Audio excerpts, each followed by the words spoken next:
Thank you very much, Mr. Secretary General. Again, we have time for just a couple of questions under these time limitations this morning. Let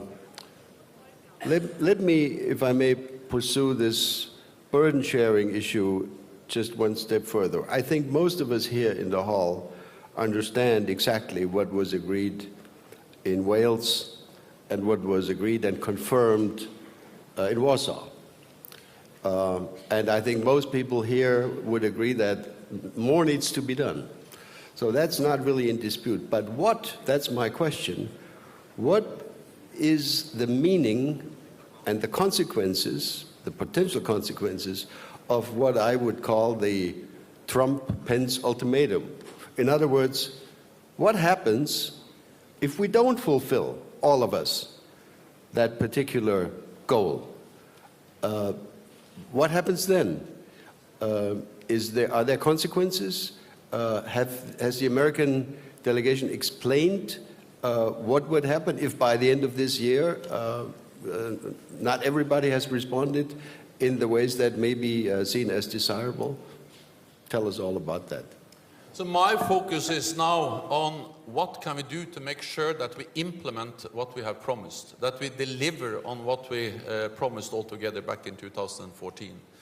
And this is not about the US forcing Europe to increase defense spending. This is about actually all 28 allies, including 26 European allies, sitting around the same table back in 2014 and agreeing that taking into account a more dangerous world, more demanding security environment, we have to invest more in defense. So I think it is important to understand that it is in the interest of Europe to invest more in defense. And the good thing is that even if there's a long way to go, and even if it's today only 5 nations that meet the 2% target, actually we have started to move.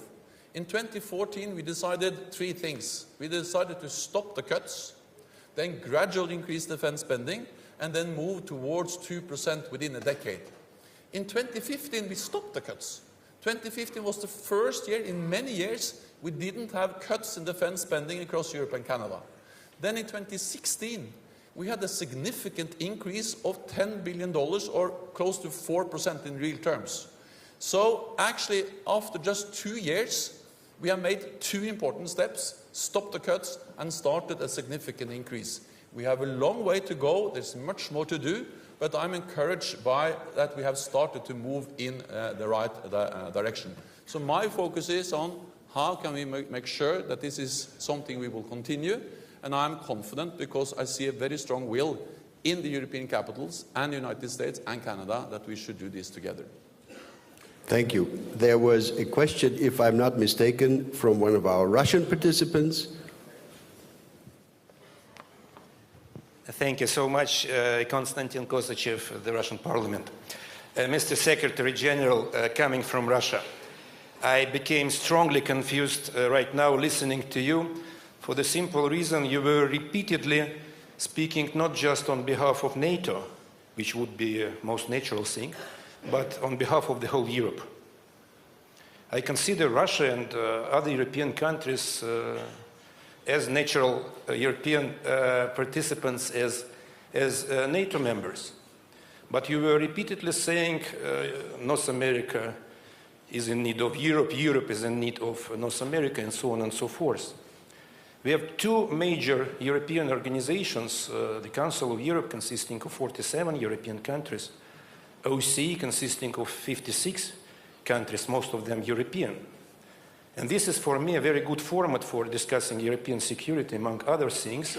And I believe that NATO's concentration on itself and NATO's ambition to speak on behalf of the whole Europe and all European countries does disturb the European cooperation and our dialogue within the major European security organizations like OSCE and the Council of Europe, where NATO countries sometimes speak in one voice, again, in contradiction with the rules of procedure of these 2 organizations.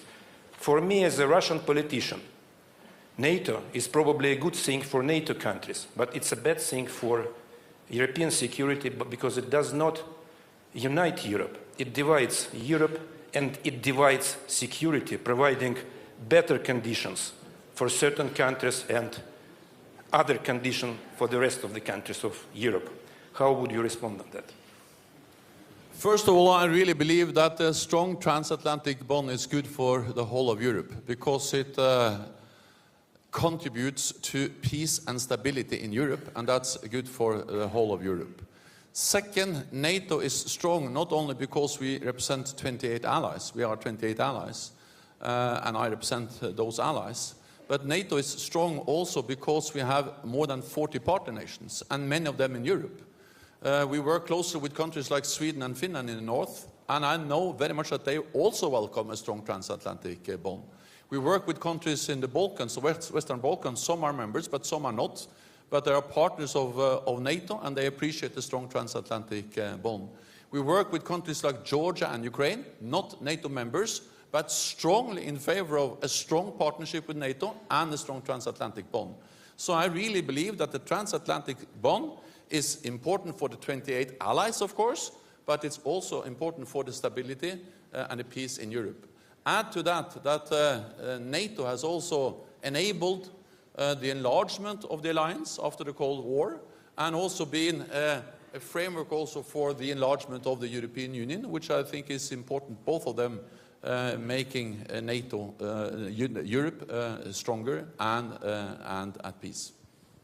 Great. There was a question from way back. Yes, please. Is this Ming Campbell? I think it is. Lord Campbell. Thank you. Secretary General, thank you very much. I wonder if in this elongated debate you would accept that the question is not so much what we spend, but how we spend it. And in particular, we should bear in mind that the 2% is a minimum. It's a minimum target and should be interpreted in that way. Earlier, Mrs. Merkel spoke about common procurement. What about the two principles of interoperability and force specialization, so that Europe as a whole can provide a full spectrum of capability? I absolutely agree with you that this is also about how we spend the money. And actually what we agreed in 2014, 28 heads of state and government, was not only to spend more, but also to spend better. And we have to do both. But it's not either more or better. We need to spend at 2% better. And that's the reason why we are addressing both the importance of increased defense spending, but also to do what we do in a more coordinated, more efficient way. And it is a reality that it's possible to waste a lot of money on defense if you spend the money in the wrong way. And one of the challenges we face, especially in Europe, is the fragmentation of our defense industries. I have often used the example that in the United States they have one type of battle tanks. In Europe we have 5 different. In the United States there is one armored infantry vehicle. In Europe I think it's 13. So of course everything related to the economy of scale is much more utilized in the United States because there are bigger numbers, while in Europe you haven't been able to utilize that in the same way. I know that that's difficult because I was for some years Prime Minister in Norway, and one of the first decisions I made back in 2000 was to decide that when we were going to buy new frigates for Norway, we were going to not buy Norwegian ones because they were more expensive, but we were going to buy Spanish frigates. That was one of the reasons I lost the election the same year. So I didn't repeat it next time, and I started to buy Norwegian, and I won some elections. So the problem is that, of course, it's extremely sensitive to integrate the defense industry, but we have to do it because that will reduce cost and make sure that we spend better than we do today. Jens, there are many, many more hands up, and we could continue this, I'm sure, for a half an hour, but we have actually run out of time again. I'm under this tight regime this morning. Thank you very much, Mr. Secretary General. Thank you. Thank you. Thank you, yes.